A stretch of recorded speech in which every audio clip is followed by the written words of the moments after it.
Yo, what's going on, Knicks fans? Because we need to talk about something that honestly has me a little conflicted right now. We just won the championship. We are still the defending NBA champions.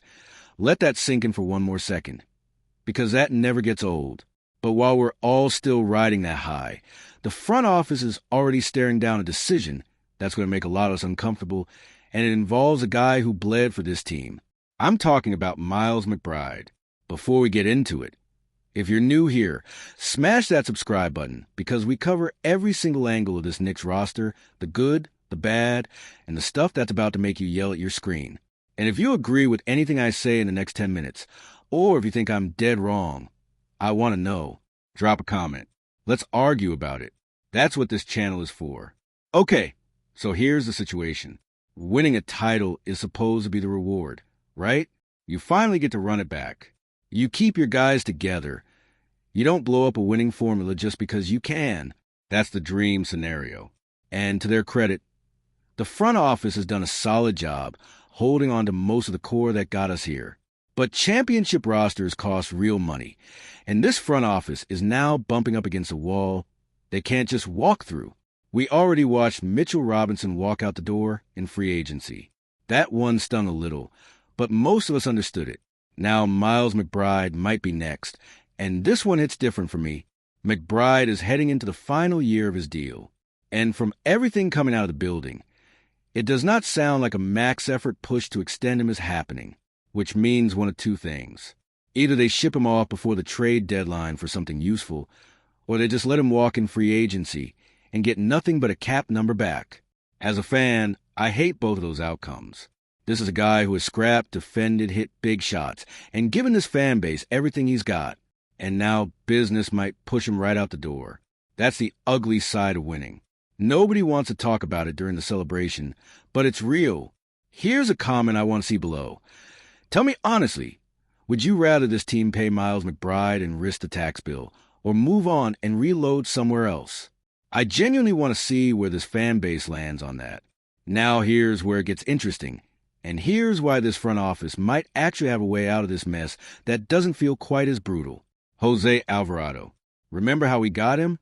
Last year around the trade deadline, the front office worked out this whole chain of moves, sent Gershon Yabusel out in one deal to grab Dallin Terry, and then flipped Terry along with some draft compensation to pry Alvarado away from New Orleans.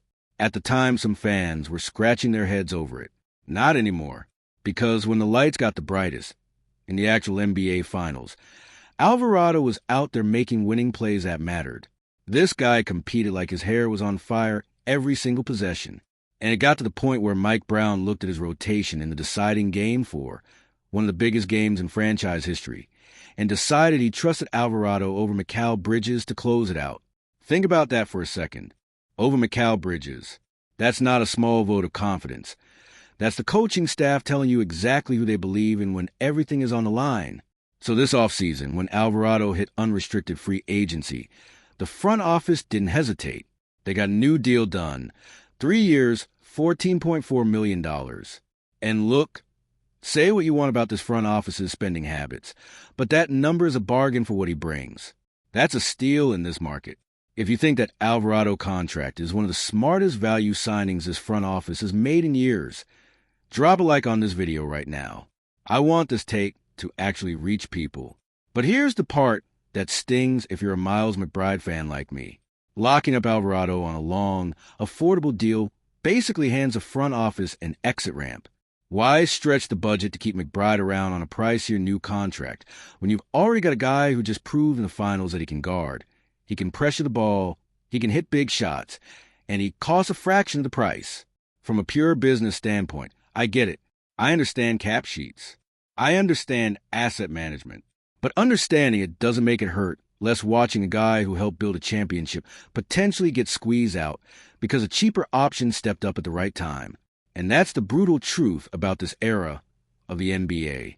Depth wins you championships, but depth also creates conflict because eventually you can't pay everybody. This roster is genuinely stacked with guys who deserve real money, and there just isn't a bottomless pit of cap space to make everybody happy. Something has to give. Somebody who helped bring this city its first title in decades is going to get the short end of it. That's the cost of building something this good. So where does that leave McBride? Realistically, I think the front office explores trading him before the deadline if the offer makes sense. Get something back instead of letting him walk for nothing. If nothing materializes, they let his deal play out and he becomes a free agent, probably signed somewhere for more money than this front office wants to pay. Either way, I think we're looking at his final year in a Knicks uniform, and honestly, that stings to even type out. Tell me in the comments, if the front office trades McBride before the deadline, what would actually be a fair return for you? Would it take a first-round pick to make that a good trade in your eyes? Or would you accept less just knowing the money situation? I want real numbers, real names. Let's build a wish list together in the comment section. Look, I'm not going to sit here and pretend I have some clean solution that keeps everybody happy, because I don't think one exists. This is a tax that comes with winning a championship in this league. Alvarado earned his money. McBride earned every bit of respect he's gotten from this fan base too. And now the front office has to pick a side, whether they say it out loud or not. What I will say is this: don't let this news bring down what we just accomplished. We are still champions.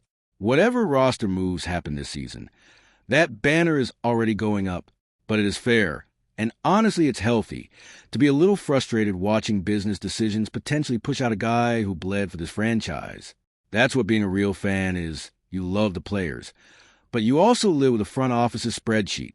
If you made it this far, comment your prediction below. Does McBride finish the season in a Knicks uniform? Yes or no? And hit that like button before you go. It genuinely helps this channel reach more Knicks fans who need to see takes like this. Subscribe if you haven't already. Turn on notifications so you don't miss the next update the second something breaks. I'll be back with more. Until then, let's go Knicks.